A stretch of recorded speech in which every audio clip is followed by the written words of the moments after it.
Assalamualaikum warahmatullahi wabarakatuh. Perkenalkan, nama saya Khairul Irfan dengan NIM 2004347 dari kelas 2E PGSD. Di sini saya akan menyampaikan salah satu materi mata kuliah kurikulum dan pembelajaran, yaitu landasan pengembangan kurikulum. Menurut Susilana dan kawan-kawan tahun 2006, secara umum pengembangan kurikulum dikelompokkan dalam 4 jenis landasan, yaitu landasan filosofis, landasan psikologis, landasan sosiologis, serta landasan ilmu pengetahuan dan teknologi. Yang pertama adalah landasan filosofis. Landasan filosofis mengandung arti bahwa pendidikan senantiasa berhubungan dengan manusia, baik sebagai subjek, sebagai objek, maupun sebagai pengelola. Dengan demikian, pendidikan senantiasa berintikan interaksi antar manusia. Dan di dalam interaksi tersebut, tentu saja ada tujuan dan sasaran yang harus dicapai. Ada materi atau bahan yang diinteraksikan, ada proses yang ditempuh dalam menginteraksikannya, serta ada kegiatan evaluasi untuk mengetahui ketercapaian proses dan hasilnya. Tentu saja untuk merumuskan dan mengembangkan setiap aspek yang terkait dengan setiap dimensi kurikulum tersebut memerlukan jawaban atau pemikiran yang mendalam dan mendasar, atau dengan kata lain harus menggunakan pemikiran filosofis. Kurikulum pada hakikatnya adalah alat untuk mencapai tujuan pendidikan, karena tujuan pendidikan sangat dipengaruhi oleh filsafat atau pandangan hidup suatu bangsa. Maka tentu saja kurikulum yang dikembangkan juga akan mencerminkan falsafah hidup yang dianut bangsa tersebut. Oleh karena itu, terdapat hubungan yang sangat erat antara kurikulum pendidikan di suatu negara dengan filsafat negara yang dianutnya. Sebagai contoh, Indonesia pada masa penjajahan Belanda. Kurikulum yang dianut pada masa itu sangat berorientasi pada kepentingan politik Belanda.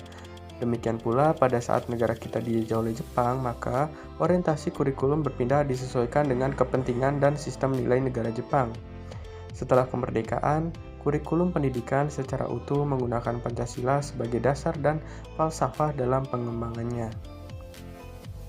Yang kedua adalah landasan psikologis. Landasan ini didasarkan pada prinsip bahwa perkembangan seseorang dipengaruhi oleh lingkungan dan kematangan. Lingkungan yang dimaksud dapat berasal dari proses pendidikan. Kurikulum sebagai alat untuk mencapai tujuan dalam pendidikan tentu saja berkaitan dengan proses perubahan yang terjadi pada peserta didik. Dengan adanya kurikulum, diharapkan perubahan yang terjadi pada peserta didik dapat membentuk kemampuan atau kompetensi aktual maupun potensial. Karakteristik perilaku setiap individu pada berbagai tingkatan perkembangan merupakan kajian dari psikologi perkembangan.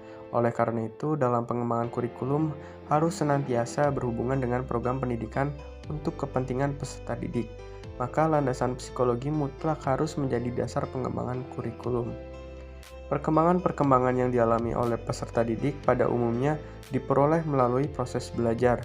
Guru atau pendidik harus selalu mencari upaya untuk dapat membelajarkan peserta didik dengan cara belajar dan mengajar yang dapat memberikan hasil optimal. Tentu memerlukan pemikiran yang mendalam, yaitu dilihat dari kajian psikologi belajar. Selanjutnya, yang ketiga adalah landasan sosiologis.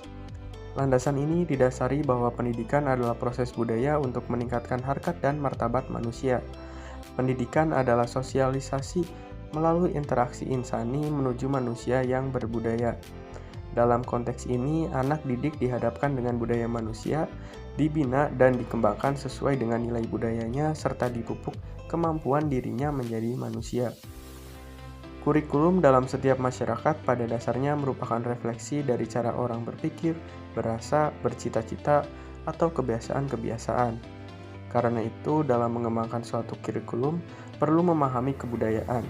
Kebudayaan adalah pola kelakuan yang secara umum terdata dalam satu masyarakat, meliputi keseluruhan ide, cita-cita, pengetahuan, kepercayaan, cara-cara berpikir, dan kesenian.